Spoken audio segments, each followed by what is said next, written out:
Hello students, welcome back to my channel Arun coaching classes. आप सभी का मेरे चैनल पे बहुत बहुत स्वागत है। मेरा नाम है अरुण शर्मा और मैं आपको पढ़ा रहा हूँ +1 कॉमर्स बिजनेस स्टडी सब्जेक्ट। बच्चों, आज का जो हमारा टॉपिक है वो है एक्सिलरीज टू ट्रेड। तो मैंने आपको बताया था कॉमर्स को दो भागों में बांटा गया है, एक तो ट्रेड है ना और दूसरा एक्सिलरीज टू ट्रेड। तो एक्सिलरीज टू ट्रेड का मतलब क्या है? ऐसी एक्टिविटीज जो ट्रेड को जो बिजनेस को ट्रेड को क्या मतलब ग्रो करने में हेल्प करेगी। ठीक है, जो भी हिंड्रेंस आएगी, जो भी बाधाएं आएगी, उन बाधाओं को दूर करने का काम करेगी। ठीक है, तो देखिए यहाँ पे शॉर्ट में क्या लिखा गया है, पहले मैं आपको वो बता देता हूँ। तो बच्चों, मेरे चैनल को सब्सक्राइब जरूर करें, Arun coaching classes commerce with math को मेरी आपसे रिक्वेस्ट है। और चैनल को जो है वो ज़्यादा से ज़्यादा शेयर करें, वीडियो को लाइक करिए, कमेंट करना ना भूलें। ठीक है, तो यहाँ लिखा है it refers all those activities which are undertaken to overcome the hurdles appearing in the way of trade। ठीक है, मतलब ट्रेड जब हम करते हैं, कोई भी जो है ट्रेडर ट्रेड करता है तो उसको कुछ ना कुछ जो है हर्डल्स आती हैं, प्रॉब्लम्स आती हैं। तो उन प्रॉब्लम्स को जो है वो खत्म करने के लिए, ओवरकम करने के लिए जो है जो एक्टिविटीज की जाती हैं उसको बोलते हैं एक्सिलरीज टू ट्रेड, यानी कि व्यापार की सहायक क्रियाएं। सो commerce includes not only trade. देखिए, इसमें सिर्फ ट्रेड नहीं इंक्लूड होता कॉमर्स में, बट इसमें क्या ऑल्सो वेरियस अदर एक्सिलरीज और एड्स और सब्सिडरीज एक्टिविटीज। सब्सिडरी का मतलब क्या हुआ, एड्स का मतलब क्या हुआ, हेल्पफुल। ठीक है, सहायक क्रियाएं, सहायक activities. All those activities which are undertaken to overcome the hurdles appearing in the way of trade are called aids to trade. है ना, एड्स टू ट्रेड का मतलब क्या हुआ, हेल्पिंग एक्टिविटी ऑफ ट्रेड। ठीक है बच्चों, तो जो है वो जब भी कोई पर्सन, मैं फिर से बता देता हूँ, ट्रेड करता है तो कोई ना कोई हर्डल्स उसको अपीयर होगी। तो हर्डल्स को जो है ओवरकम करने के लिए बहुत सारी एक्टिविटीज की जाएंगी, है ना। कुछ एक्टिविटीज यहाँ पे बताई गई हैं, उसको बोलेंगे हम एड्स टू ट्रेड। तो देखिए यहाँ पे बताया गया है आपके पास, यहाँ टेबल से हिंड्रेंसेज और यहाँ पे सॉल्यूशन। तो जैसे कि हिंड्रेंस ऑफ पर्सन, तो ये जो है इसका सॉल्यूशन है मिडलमैन। हिंड्रेंस ऑफ प्लेस, इसका सॉल्यूशन है ट्रांसपोर्ट एंड कम्युनिकेशन। ठीक है, हिंड्रेंस ऑफ टाइम, इसका जो है वो warehousing. Hindrance of risk, इसका सॉल्यूशन है इंश्योरेंस। हिंड्रेंस ऑफ फाइनेंस, इसका सॉल्यूशन है बैंकिंग। और हिंड्रेंस ऑफ इंफॉर्मेशन, इसका सॉल्यूशन है एडवर्टाइजमेंट। तो ये चीज भी मैं आपको जो हूँ पीछे बता चुका हूँ पिछले लेक्चर्स में, अगर आपने ध्यान दिया होगा। तो इसी को बोलते हैं बच्चों हम एड्स टू ट्रेड या एक्सिलरीज टू ट्रेड। तो पहला जो है आपका यहाँ पे वो है मिडल मैन। तो देखिए, there are limited number of producers of any product. तो किसी प्रोडक्ट के जो है वो प्रोडक्शन करने वाले प्रोड्यूसर जो है लिमिटेड होते हैं। ठीक है, जबकि कंज्यूमर जो है वो अनलिमिटेड है बच्चों। Hence, it is not possible for consumer to purchase goods directly from the producer। ठीक है, किसी भी कंज्यूमर के लिए ये पॉसिबल नहीं है कि वो प्रोड्यूसर के पास जाए और डायरेक्टली जो है फैक्ट्री या मैन्युफैक्चर से क्या खरीद दे, गुड्स को खरीद दे। So this is the first problem in sale and purchase of goods which is called hindrance of person. तो ठीक है, तो सेल गुड्स को खरीदने और परचेज करने में ये पहली ऐसी बाधा है जिसको हम बोलते हैं hindrance of person. To establish contracts between the producer and consumer, middle man are required. ठीक है, टू एस्टेब्लिश कॉन्टैक्ट्स। कॉन्टैक्ट्स देखिए बच्चों, अगर हमने कॉन्टैक्ट स्थापित करना है प्रोड्यूसर में और कंज्यूमर में, तो एक मिडल मैन की जो है वो बीच के पर्सन की जरूरत होगी, उसको बोलेंगे मिडल मैन बच्चों। तो वो मिडल मैन क्या हो सकता है, मिडल मैन कंसिस्ट होलसेलर और रिटेलर। ठीक है, अच्छा जी, a wholesaler purchases commodity from the producers in large quantities and sells it to retailers in small quantities. तो यहाँ पे क्या बोला गया है, जो होलसेलर होता है बच्चों, वो क्वांटिटी को परचेज करेगा प्रोड्यूसर से, वो भी लार्ज क्वांटिटी में। होलसेलर क्या करता है, बड़ी मात्रा में गुड्स को खरीदता है बच्चों और बेचता है रिटेलर को स्मॉल क्वांटिटी में। The retailer sell these products to the consumer, और रिटेलर जो है कस्टमर को बेचेगा as per their requirement in smaller quantity. ठीक है, जैसे कि दुकानदार है छोटे छोटे, ये क्या करेंगे, आपको आपकी नीड के हिसाब से जो है वो आपकी नीड के हिसाब से जो है वो गुड्स को क्या करवाएंगे, अवेलेबल करवाएंगे। So there is a definite chain linking to the producer to the consumers as per their requirements which has 4 links। ठीक है बच्चों, तो एक चेन यहाँ पे बन चुकी है, आप देख सकते हैं डायग्राम में भी।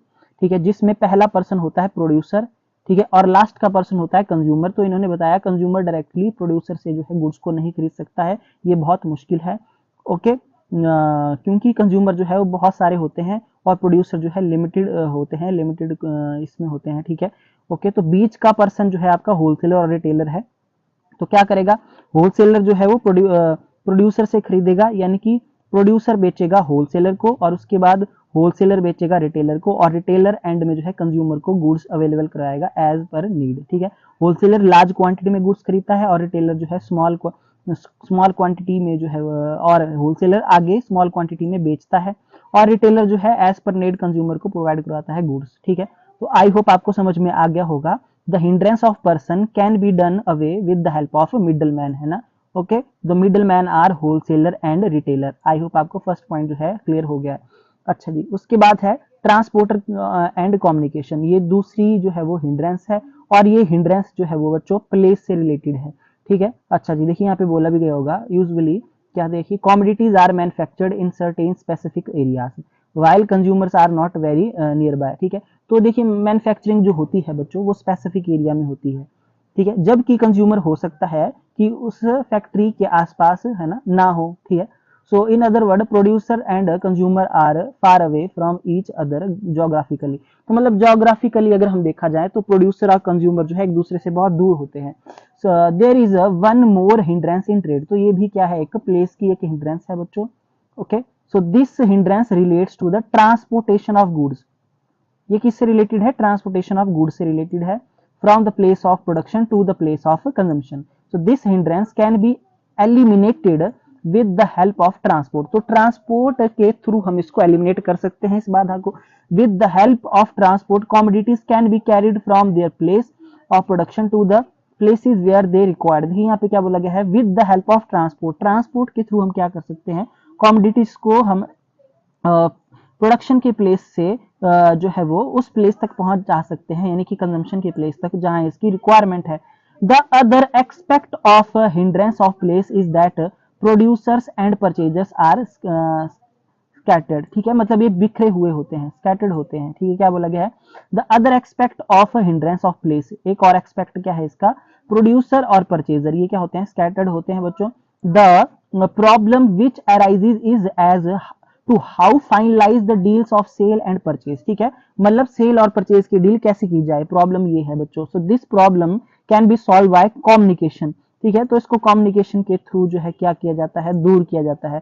मीन्स ऑफ कम्युनिकेशन जैसे कि टेलीफोन, टेलीग्राम, लेटर, है ना, टेलेक्स, ठीक है बच्चों, etcetera, helping in finalizing the business deal, ठीक है बच्चों। तो मतलब कम्युनिकेशन का जो मोड होगा, माध्यम क्या होगा बच्चों, जैसे कि टेलीफोन से, टेलीग्राम से, लेटर से, है ना, ओके, बिजनेस डील को किया जा सकता है। So due to availability of modern means of transportation and communication business is carried on international basis, ठीक है बच्चों। आजकल आपको पता है कि जो है मॉडर्न जमाना है, तो मॉडर्न माध्यम हमको मिले हुए हैं ट्रांसपोर्टेशन कम्युनिकेशन के, तो इसलिए बिजनेस को जो है इंटरनेशनल लेवल पे लिया जा सकता है।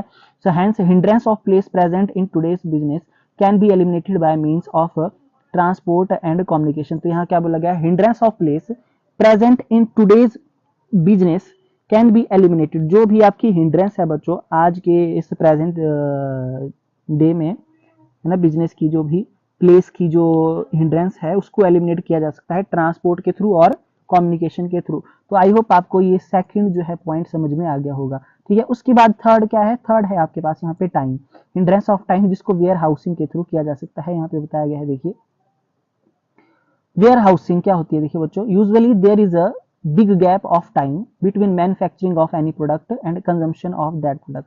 तो देखिए बच्चों कि जो जिस भी प्रोडक्ट की हम जैसे कि मैन्युफैक्चरिंग करेंगे तो उसकी प्रोडक्शन का जो टाइम होगा बच्चों और उसकी जो कंजम्पशन का जो टाइम होगा वो अलग अलग हो सकता है, टाइम गैप हो सकता है बच्चों बीच में, ठीक है, कंजम्पशन का और मैन्युफैक्चरिंग का।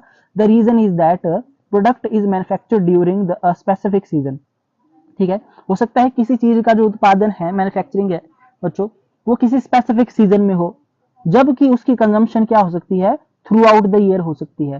फॉर इंस्टेंस जैसे कि यहाँ पे फॉर एग्जाम्पल के लिए शुगर है, sugar is produce from November till March, ठीक है। तो देखिए नवंबर से मार्च तक जो है इसका उत्पादन होता है शुगर का, चीनी का, ओके, यानी कि नवंबर, दिसंबर, जनवरी, फरवरी, मार्च, 1 2 3 4 5 महीने के लिए, ओके। सो बट उसकी कंजम्पशन तो थ्रू आउट द ईयर होती है। So the finished products have to stored from the time of their production till they are consume. ठीक है बच्चों, तो क्या होगा, तो जब उसकी प्रोडक्शन हो रही होगी, है ना, तो हम क्या करेंगे, उसको स्टोर करके रख देंगे, बहुत सारी शुगर जो है अपने पास वेयर हाउस में, गोडाउन में, ठीक है, उसको स्टोर करके रख देंगे कि जब कंज्यूम करने की बारी आए ना बच्चों, तो वो अवेलेबल करवाया जा सके, है ना। तो this problem is solved by the warehouse. तो इस प्रॉब्लम को, है ना, कैसे सॉल्व किया जा सकता है, वेयर हाउस के through. So beside this, to enjoy the economies of large scale production, goods are produced in large quantity। ठीक है, ओके, गुड्स को क्या किया जाएगा, लार्ज क्वांटिटी में प्रोड्यूस किया जाएगा, और उसको क्या किया जाएगा, are sold gradually in small quantity, और उसको छोटी छोटी क्वांटिटी में बेचा जाएगा। So in such a situation it is absolutely essential that goods should be stored in proper manner, ठीक है, in warehouse, and so hindrance of time can be eliminated by warehouse. I hope आपको third point भी समझ में आ गया होगा। अच्छा, उसके बाद है इंश्योरेंस का पॉइंट, इंश्योरेंस, ठीक है, ये भी जो है एड्स टू ट्रेड में आता है, और ये रिस्क की जो प्रॉब्लम होती है बच्चों उसको दूर करता है। What ever the scale of business, scale जो है बिजनेस का जो भी हो, लार्ज हो या स्मॉल हो, at the time of storage, है ना, and transporting of these goods from one place to another place, element of risk, element of risk is always there. ठीक है बच्चों, देखिए अगर गुड्स को आप एक जगह से दूसरी जगह ले जा रहे हैं या फिर उसको स्टोर कर रहे हैं बच्चों, हो सकता है जो है वहां पे क्या हो, रिस्क एलिमेंट जो है इन्वॉल्व हो सकता है, एलिमेंट ऑफ रिस्क वहां पे हो सकता है। फॉर एग्जाम्पल के लिए damage of goods, theft of goods और other natural calamities can present the element of risk. ठीक है, तो ये एलिमेंट ऑफ रिस्क के जो है आपके पास दिए गए हैं एग्जाम्पल, जैसे कि हो सकता है गुड्स डैमेज हो जाए, गुड्स चोरी हो जाए, या फिर नेचुरल कैलमिटीज हो जाए, कुछ भी। Okay, so this problem can be solve by insurance. ठीक है, तो उस रिस्क को कैसे कवर करेंगे, इंश्योरेंस से। Insurance company offer many facilities to for business. ठीक है बच्चों, आई होप आपको ये इंश्योरेंस वाला पॉइंट समझ में आ गया होगा। लास्ट है बैंकिंग। तो finance is backbone of business. ठीक है, तो रीढ़ की हड्डी है फाइनेंस बिजनेस की, बिजनेस की रीढ़ की हड्डी क्या है, फाइनेंस है बच्चों। So it is required from the moment the raw material is purchase till the sale of finish product. ठीक है बच्चों, तो हमने रॉ मटेरियल खरीदना है, अभी कच्चा माल खरीदना है और उसको फिनिश प्रोडक्ट में, तैयार माल में बदलना है बच्चों, तो उसके लिए हमको किसकी जरूरत पड़ेगी, जो है फाइनेंस की। तो फाइनेंस कहां से आएगा बच्चों, है ना, बैंक के थ्रू। देखिए a businessman is usually short of self owned funds which he compensates by borrowing from outside. तो देखिए जो बिजनेसमैन होता है बच्चों, उसके पास तो क्या होता है कि सेल्फ ओन्ड फंड जो उसने अपने फंड जो उसके पास है, अपने पास जो उसका पैसा पड़ा है, हो सकता है वो शॉर्ट पड़ जाए। ठीक है, तो वो क्या करेगा, वो आउटसाइड, है ना, आउटसाइड द बिजनेस वो बोरो करेगा पैसा। तो sometimes goods are purchase from distant places. ठीक है, कई बार क्या होता है, अलग अलग प्लेसेस से गुड्स को खरीदा जा सकता है, where cash payment of course is not possible, है ना, तो कैश पेमेंट हो सकता है कि ना हो, पॉसिबल ना हो पाए।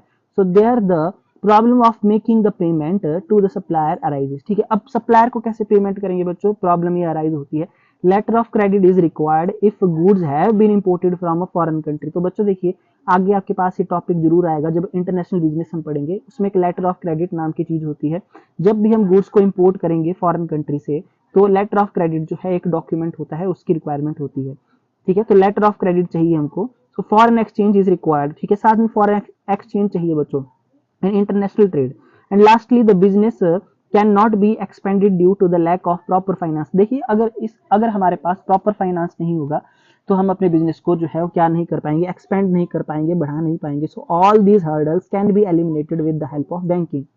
तो इस प्रॉब्लम को, बाधा को दूर किया जा सकता है बैंकिंग के through. Bank fulfil the funds requirement of a businessman and provide many other services. ठीक है, तो बैंक क्या करता है बच्चों, बैंक फंड प्रोवाइड करवाता है बिजनेसमैन को, और साथ में और भी सर्विसेज प्रोवाइड करवाता है बैंक। ठीक है, ओके, फंड के अलावा और भी services. So today business has expanded to such extent that fulfil the requirement of finance. तो देखिए आज के युग में क्या है, business has expanded to such an extent that to fulfill the requirement of finance it has to approach other means of finance besides the banks. So company are issuing shares debentures to raise funds। ठीक है, तो देखिए अब जो है business का अब businessman क्या करता है बच्चों, आज के युग में अपने व्यापार को उसने बहुत ज्यादा फैला दिया है। ठीक है, तो देखिए बैंक से तो जो है वो बिजनेसमैन लोन लेता है, ओके, पर साथ साथ में अब कंपनीज क्या करती हैं शेयर इशू करती हैं, डिवेंचर इशू करती हैं कि जिससे वो अपने फंड को रेज कर सके, बढ़ा सके। ओके, तो stock exchange has an important role. देखिए आज के युग में क्या है बच्चों, स्टॉक एक्सचेंज का है ना, जहाँ पे जो है शेयर को खरीदा बेचा जाता है, उसका बहुत इंपॉर्टेंट रोल है। ठीक है, if money is raised through stock exchange, अगर हमें स्टॉक एक्सचेंज से करना है मनी रेज, तो स्टॉक एक्सचेंज का बहुत इंपॉर्टेंट रोल है। Stock exchange works as a platform for sale and purchase of shares, जहाँ पे डिवेंचर को शेयर्स को खरीदा बेचा जाता है, वो है आपका stock exchange. So in this way finance companies, banks and stock exchange eliminate the hindrance of finance. ठीक है, तो आज के युग में जो है बच्चों फाइनेंस कंपनी, ठीक है, देखिए पहले जो है वो पहले बैंक ही था, मतलब ठीक है, जो फाइनेंस प्रोवाइड करवाता था, बट आज के युग में जो है वो फाइनेंस कंपनीज होती हैं, या बैंक है, या आपका स्टॉक एक्सचेंज है, वो इस फाइनेंस हिंड्रेंस ऑफ फाइनेंस को एलिमिनेट कर रही हैं। आई होप आपको समझ में आ गया होगा फिफ्थ पॉइंट बच्चों। ठीक है, सो उसके बाद यहाँ पे हमारे पास क्या है बच्चों, देखिए यहाँ पे एडवर्टाइजिंग, ये लास्ट पॉइंट है बच्चों। देखिए अगर एक बिजनेसमैन ने अपने प्रोडक्ट की जानकारी किसको देनी है बच्चों, अपने प्रोडक्ट की जो जानकारी है कस्टमर को देनी है, तो वो एडवर्टाइजमेंट उसको करना पड़ेगी, है ना।